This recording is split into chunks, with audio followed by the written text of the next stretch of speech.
क्या पाते हो तुम अपनी जिंदगी में? मां बाप के एहसान। बड़ा आश्चर्य होता है कि जिस मां ने 9 महीने तुम्हें कोख में रखा, बुढ़ापे में उसको कमरे में नहीं रख सकते हो तुम। ध्यान रखिए, जिस मां ने आंचल का दूध पिलाया, उस मां को मटके का पानी नहीं पिला सकते हो। जिस मां ने, विचार करिए, आज जो तुम बोल रहे हो, अरे बेकार है वो औलाद जो अपने बाप को चुप कहती हो। ध्यान रखिए, कैसी औलाद है? मां बाप कुछ बोलते हैं तो बच्चा कहता है आप चुप रहिए। अरे जीभ गल के गिर जाना चाहिए आपकी। मां बाप को कहते हो चुप रहिए, जिसने बोलना सिखाया। जब तुम पैदा हुए थे तुम्हें तो बोलना भी नहीं आता था। बताइए सबसे पहले बोलना किसने सिखाया था? इस मां बाप ने। और इसी दिन के लिए सिखाया था कि जब तू बोलना सीख जाए तो हमें कहना कि तुम चुप रहो। ध्यान रखिए मान्यवर, मां बाप के एहसानों से मुक्त नहीं हो सकते कभी। जब तुम्हें चलते नहीं बनता था ना, किसने चलना सिखाया था? बताइए, उंगली पकड़ के किसने चलना सिखाया था? इस मां ने सिखाया था, इस पिता ने सिखाया था। ये तुम्हारे लिए घोड़ा बना था, तुम उसकी पीठ पर सवार हुए थे। कितना खुश होता था वो बाप जब तुम पहली बार चलना सीखे थे। चलते थे, गिर जाते थे, चलते थे, जैसे ही गिरने लगते थे पापा आकर पकड़ लिया करते थे। एक बात तो बता दो, युवाओं से मेरा निवेदन है, जब तुमसे चलते नहीं बनता था तो मां बाप ने उंगली पकड़ी थी, और आज उनसे चलते नहीं बनता तो तुम उनका हाथ नहीं पकड़ सकते हो। तुम्हें उनका हाथ पकड़ने में शर्म आती है। तुम्हें गाड़ी में बिठा के मंदिर ले जाने में शर्म आती है। तुम्हें शर्म आती है अपने मां बाप को सहारा देने में। वाह रे इंसान, विचार करिए। याद है तुम्हें जब बचपन में स्कूल जाते थे तो मां क्या करती थी? तुम्हारे टिफिन में 2 रोटी रखती थी। बेटा पढ़ाई भी करना, भूख लगे तो ये रोटियां खा लेना। स्कूल में रहने के बाद भी मां तुम्हारा ख्याल रखती थी। और जब स्कूल जाते थे तो मां पिता 1 रुपया 2 रुपया तुम्हारी जेब में डाल दिया करता था।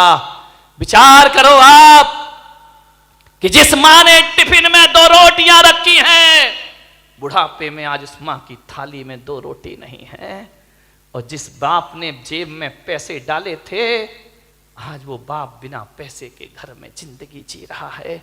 एक एक पैसे को तरसता है, उसे शर्म आती है अपनी औलाद से पैसा मांगने में। एक बात तो बता दो, युवाओं से मेरा निवेदन है कि बचपन में तुमने पिता की जेब से पैसे निकाले थे तो पिता तो गुस्सा नहीं हुए थे ना? पिता तो सोचते थे बच्चा है, निकाल लिया, खर्च करेगा, कोई बात नहीं है। बचपन में पिता के जेब से पैसे निकालते तब पिता को गुस्सा नहीं आया। और आज बुढ़ापे में बाप यदि तुम्हारी जेब से पैसा निकाले तो तुम्हें गुस्सा क्यों आता है? मैं आपसे पूछना चाहता हूं, युवाओं से मेरा प्रश्न है, आज आपको गुस्सा क्यों आता है? आज पिता को इजाजत क्यों लेना पड़ती है? एक बात आपसे निवेदन करने जा रहा हूं मान्यवर, जब तुम छोटे थे ना, ये वही बाप है। तुम्हारे घर में एक चिड़िया आती थी। तुम बचपन में छोटे में पूछते थे पापा ये क्या है? पापा कहते थे बेटा चिड़िया है। फिर थोड़ी देर बाद चिड़िया आती थी, पापा ये क्या है? बेटा ये चिड़िया है। फिर चिड़िया आई, पापा ये क्या है? तुमने 10 बार पूछा, बाप ने 10 बार बताया बेटा ये चिड़िया है। पापा को गुस्सा नहीं आया ना? और जब बुढ़ापे में एक बाप किसी बात को 2 बार पूछ लेता है तो आप कहते हो तुम्हें एक बार का समझ में नहीं आता है, बार बार पूछते रहते हो। कितनी बार समझाऊं तुमको? बताओ, तुमने 10 बार पूछा तो पापा ने गुस्सा नहीं किया। आज पापा ने 2 बार पूछ लिया तो तुमको गुस्सा आ गया। तुम कहते हो कि मां बाप जिद करते हैं, बुढ़ापे में परेशान करते हैं। तुमने भी बहुत जिद की थी जब तुम अपने मां बाप के साथ बाजार गए थे, खिलौने के लिए मचल गए थे। पापा यही खिलौना लूंगा, पापा के पास पैसे नहीं थे, पापा मुझे यही वाला चाहिए। सोचिए, आप विचार करिए, बाप के पास कुछ नहीं था, तुमने डिमांड की, तुमने जिद की। तुम भी तो सड़क पर मचल गए थे, बाजार में रोने लगे थे, तब पापा को गुस्सा नहीं आया। और आज मां बाप थोड़ी सी जिद कर ले, तुमको गुस्सा आ जाता है। किस काम की जिंदगी है ये तुम्हारी? मान्यवर। विचार करिए, तुमने कितना परेशान किया है माँ बाप को।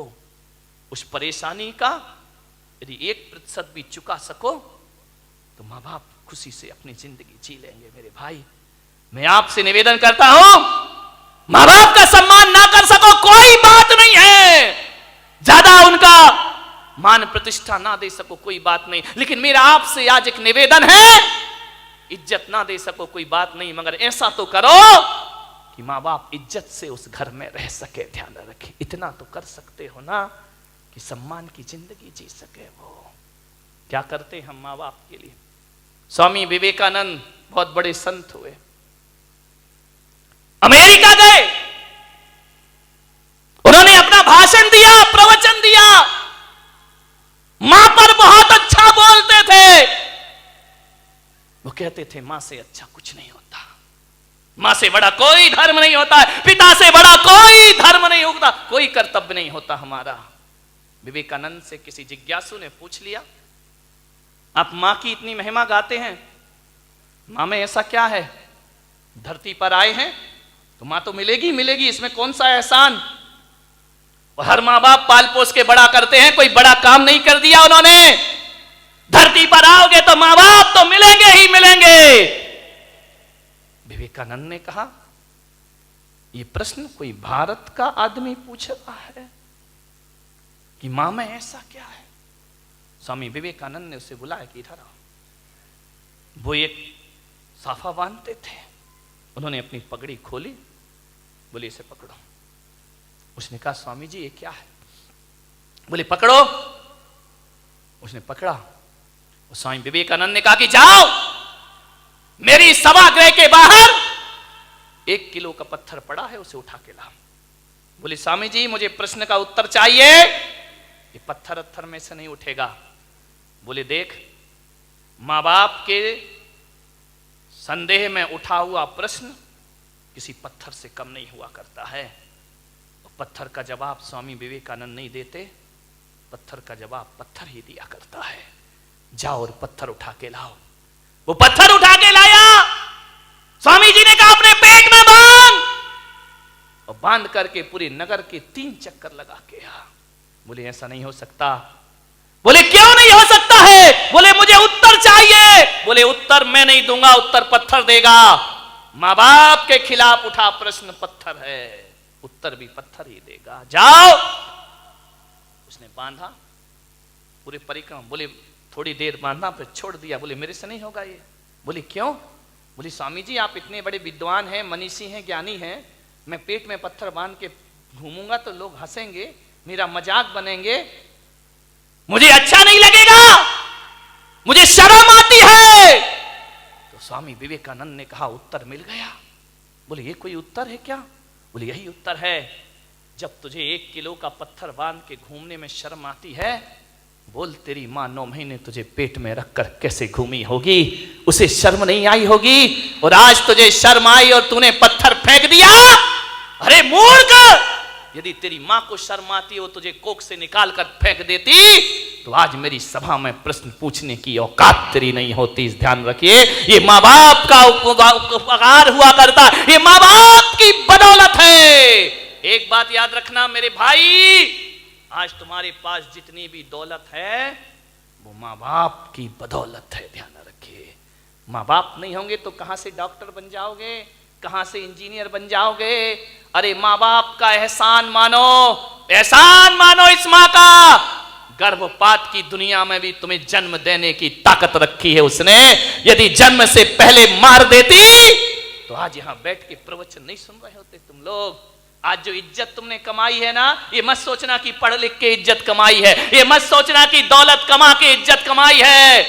आज किसी संत की सभा में इज्जत से बैठे हो तो अपनी बदौलत नहीं, अपने मां बाप की बदौलत बैठे हुए हो। ध्यान रखिए, मेरा आपसे निवेदन है, यदि ये मां तुम्हें जन्म देके किसी कचड़े घर में फेंक देती ना, जैसे आज बुढ़ापे में तुम उसे फेंक रहे हो, यदि बचपन में इस मां ने फेंक दिया होता ना तो ना तुम्हारी जात का पता चलता, ना तुम्हारे बाप का पता चलता, और इस धरती पर नाजायज औलाद बनकर जीते रहते।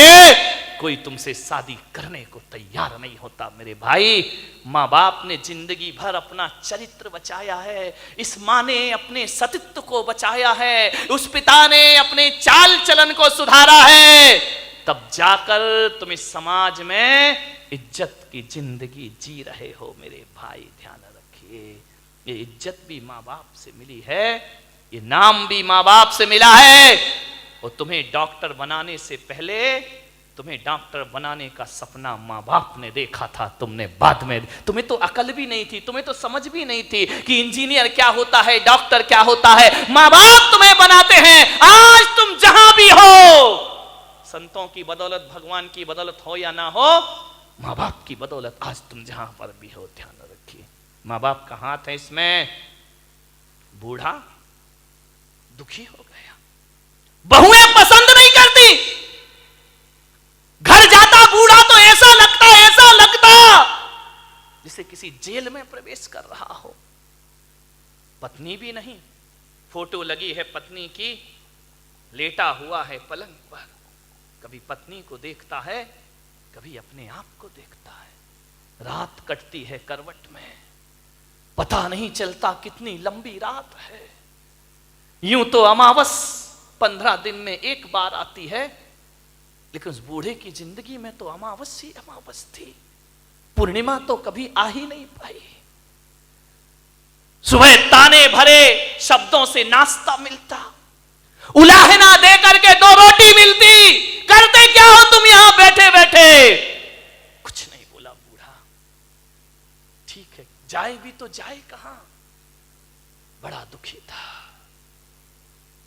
मर भी नहीं सकता, मौत भी नहीं आती, जी भी नहीं सकता, जीने जैसा कुछ बचा भी नहीं है। बहुत दुखी हुआ बूढ़ा।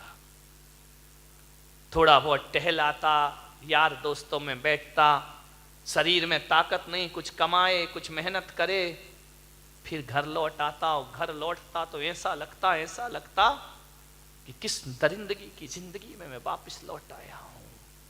कोई ढंग से बात नहीं करता, बेटे के पास टाइम नहीं, वो क्लिनिक से आता, वो साइट से आता नहाता धोता, टीवी के सामने बैठ जा। बूढ़े बाप से कोई कुछ नहीं पूछता। मैं युवाओं से निवेदन करूंगा, बूढ़े माँ बाप को बुढ़ापे में कुछ नहीं चाहिए, कुछ नहीं चाहिए। कोई बूढ़े माँ बाप नहीं कहेंगे अच्छा कमरा दो, अच्छा बंगला दो, गाड़ी दो, मोटर दो, अच्छा खाना दो, कोई माँ बाप नहीं। आपसे निवेदन है, जब कोई बेटा विदेश जाता है ना घूमने के लिए, पढ़ने के लिए, यदि वो पत्नी से पूछता है क्या लेकर आऊं, पत्नी कहती मेरे लिए हार लेकर आना।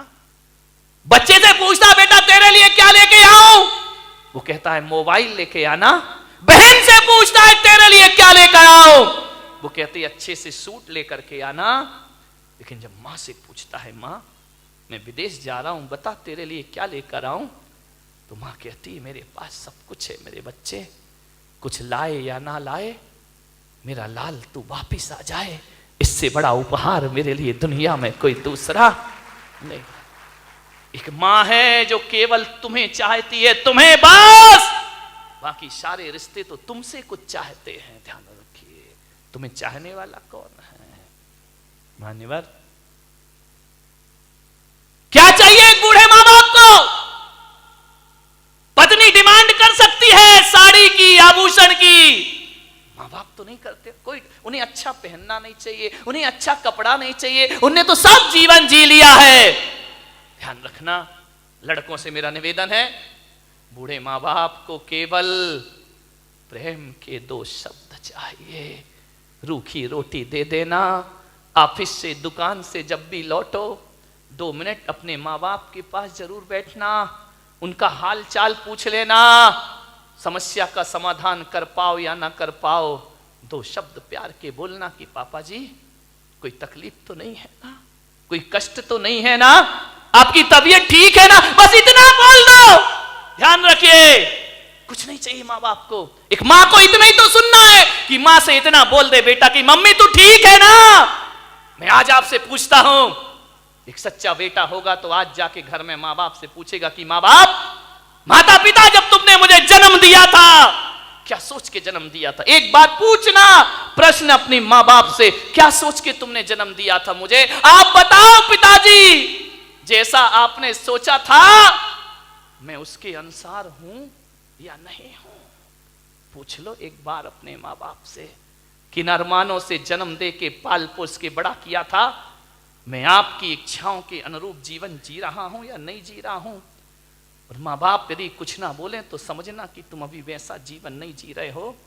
और मैं पुलक सागर आपको कहता हूं कि माँ बाप यदि चुप हो जाएं तो कसम खा लेना कि आज से मैं माँ बाप के अनुसार जिंदगी जीने का प्रयास करूंगा। ध्यान रखिए, और जो बेटा ऐसा कर लेगा वो किसी संत से कम नहीं हुआ करता है। बेटा बोल, बेटा क्या वजह है? बोले पिताजी एक काम कर सकते हो, आपके रहने से इस घर में रोज कलह होती है, रोज झगड़े होते हैं। बाप समझ गया। बाप ने कहा बेटा आगे मत बोल, एक शब्द भी मत बोलना आगे, एक शब्द भी ये बाप बर्दाश्त ना कर पाएगा। तू जो कहने जा रहा है वो निर्णय मैंने पहले ही ले लिया है, रात ही मैंने निर्णय ले लिया है कि अब मुझे ये घर छोड़ देना चाहिए। अब इस घर में रहने लायक मेरे नहीं है, ये नरक हो चुका है मेरे लिए, मैं जा रहा हूं बेटा। बच्चे ने इतनी हिम्मत नहीं हुई कि पिताजी ऐसा मत करो। जाने लगा वो बूढ़ा। पोते को बहुत प्यार करता था, बच्चे से ज्यादा पोते पर मोह था। दौड़ा दौड़ा, दादाजी तुम मत जाओ, मैं तुम्हारे बिना नहीं रह सकता हूं। लिपट गया दादाजी से आकर, दादाजी तुम मुझे छोड़कर मत जाओ, मैं कहां सोऊंगा, किसके साथ खेलूंगा, किससे बात, कौन मेरी डिमांड पूरी करेगा? दादाजी ने कहा बेटा, छाती से लगा लिया उस पोते को, मेरे बच्चे आज मेरा जाना बहुत जरूरी है, एक बात याद रख बेटे, अब मुझे जाने दे, ज्यादा मोह मत बढ़ा। उसने कहा दादाजी मैं तुम्हें नहीं जाने दूंगा। दरवाजे पर खड़ा हो गया। दादाजी ने कहा बेटा देख, तेरे मम्मी पापा को मेरा यहां रहना अच्छा नहीं लगता है, इसलिए मैं ये घर छोड़ करके मैं तुझसे मिलने आऊंगा। तू स्कूल जाएगा तो रास्ते में मिल लूंगा, सड़क पे मिल लूंगा।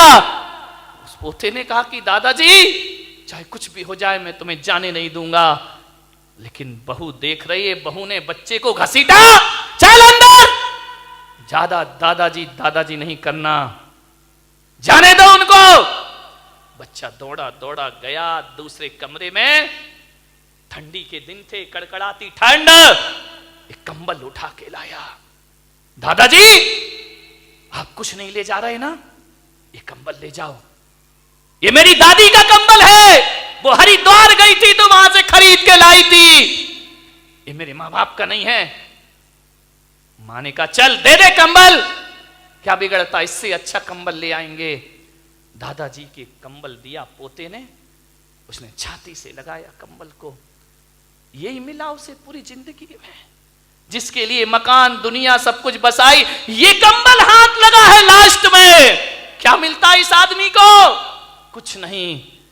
कंबल ले जाने लगा, पोता आया, बोले ठहरो दादाजी, ऐसे मत जाओ, आप जा रहे हैं, आपने मकान अपने बच्चे को दे दिया, ये सारा पैसा बहू को दे, मुझे क्या दिया आपने? अरे उसने कहा तू तो अभी बहुत प्यार कर रहा था बेटा, मेरे पास क्या है, ये माँ बाप तेरे हैं, ये मकान तेरा। नहीं दादाजी, आपसे मैं बहुत प्यार करता हूं, थोड़ी निशानी मुझे आपकी चाहिए। क्या लेगा बच्चे मेरे से, मेरे पास कुछ नहीं है। कैंची लेकर आया, कंबल को आधा काट दिया। मां ने कहा पागल, ये कंबल क्यों काटा है? ना तेरे काम का रहा ना दादाजी के काम का रहा, दो टुकड़े कर दिए। बोले मां मैं जानता हूं ये कंबल दादाजी के काम का तो नहीं रहा, लेकिन मेरे बहुत काम का है कंबल। बोले क्यों? बोले जैसे आप दादाजी को घर से निकाल रहे हो, और बड़ा होकर जब मैं तुम्हें निकालूंगा तो आधा कंबल तुम्हारे बहुत काम आएगा जिंदगी में, ध्यान रखना। मान्यवर, उस बूढ़े बाप की आंखें डबडबा गईं। मैं दूंगा तुम्हें, जब तुम अपनी कमाई का अपने पिता को कुछ नहीं दे रहे हो तो मैं भी तुम्हें क्यों दूंगा? आधा कंबल संभाल के रखूंगा मैं अपनी जिंदगी में। बूढ़ा चला गया, आधा कंबल सीने से लगाए चला गया, ना जाने कहां जा रहा है उसे नहीं पता। कहां जाएगा ये भी नहीं जानता है। वह चलते जा रहा, चलते जा रहा, चलते जा रहा, एक फोटोग्राफर की दुकान पे पहुंच गया। उसने देखा, ना जाने क्या सूझी बुढ़ापे में उसको, कंबल दबाए हुए सीढ़ियां चढ़ गया। फोटोग्राफर से बोला कि बेटा मेरी एक फोटो खींच सकता है। उसने कहा दादाजी को क्या हो गया, फोटो खींच दे। आंखों में कीचड़, टूटा हुआ चश्मा, फटा हुआ कंबल। उसने कहा दादाजी खींचूंगा मैं फोटो, आइए बैठिए। उसको बिठाया। फोटोग्राफर ने रुमाल से दादाजी का मुंह साफ किया। इतनी जोर से बूढ़े ने उसके हाथ पकड़े कि बेटा जिसकी गंदगी बचपन में साफ की, उन बच्चों ने मेरा मुंह ना पोंछा। एक बात याद रखना बारामती वालों, ये कभी कभी जो प्यार अपनों से नहीं मिलता वो पड़ोस में प्राप्त हो जाया करता है। उसने कीचड़ पोंछा, चश्मा सही किया। दादाजी ये चश्मा टूटा है, ये तार निकला है इसका, सही क्यों नहीं किया? क्या करूं बेटा, जो कल तक आंखों के तारे थे उन्होंने चश्मे का तार नहीं सुधरवाया मेरे। फोटो निकाली। फोटो निकालने के बाद दादाजी ने अपने जेब में हाथ डाला, एक फटा पुराना 5 का नोट निकाला। बोले बेटा ये ले ले। उसने कहा नहीं पिताजी, दादाजी अब पैसे नहीं चाहिए मुझे, मैं आपकी फोटो जरूर बना कर दूंगा। बोले मेरे पास कुछ नहीं बेटा, केवल ये फटा 5 का नोट है, तू रख, तेरे बहुत काम आएगा। उसने कहा नहीं दादाजी मुझे नहीं चाहिए। बोले रख ले बेटा रख ले। बोले मुझे नहीं चाहिए। तो बूढ़े ने कहा अपनी नहीं तो मेरी खुशी के लिए रख ले। दादाजी आपको ये 5 रुपया देने में खुशी मिलेगी? उसने कहा लाओ मुझे दे दो। उसने 5 का नोट देखा, फटा सा था। आज वो 5 का नोट हजारों की गड्डियों के सामने भारी पड़ रहा था उस फोटोग्राफर को। उसने लिया 5 का नोट डाला। दादाजी ने कहा 2 दिन बाद मेरी फोटो दे देना मुझे। बोले ठीक है। 2 दिन बीते। 2 दिन बाद 2 लड़के पहुंचे फोटोग्राफर के पास। बोले भाई साहब 2 दिन पहले एक दादाजी ने यहां फोटो खिंचाई थी, वो फोटो हमें चाहिए। आप कौन है? हम उनके लड़के हैं। ये डॉक्टर है, इंजीनियर है। आप उनके लड़के हैं, आपको कैसे पता कि फोटो खिंची है? बोले बड़ा अफसोस है कि जिस दिन मेरे पिता तुम्हारे यहां से फोटो खिंचा के जा रहे थे और इन सीढ़ियां उतर रहे थे, आगे पहुंचे हैं और एक जोरदार ट्रक की टक्कर में उनका एक्सीडेंट हुआ और वो दुनिया में नहीं रहे। जब हमें सूचना मिली हम गए, जब तक प्राण पखेरु उड़ गए, उनके कुर्ते के जेब में तुम्हारी दुकान की रसीद पड़ी थी। बस वही रसीद लेकर हम तुम्हारे यहां आए हैं।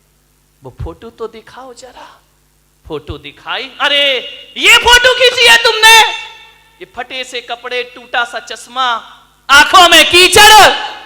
बोले एक काम करो, कंप्यूटर का जमाना है, इसमें एडिट कर दीजिए, अच्छी शेरवानी पहना दो इनको, सोने की चेन डाल दो गले में, एक अच्छी कुर्सी पर इन्हें बिठा दो, इनका चेहरा थोड़ा सा बदल दो। उसने कहा भाई साहब बहुत पैसा लगेंगे।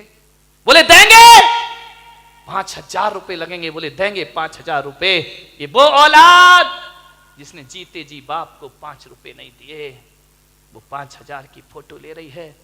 उस आदमी ने पूछा कि आप इतनी बड़ी फोटो क्यों बनवा रहे हो? बोले परसों हमें इनका उठावना करना है, इस समाज में हमारी इज्जत का सवाल है, ध्यान रखिए।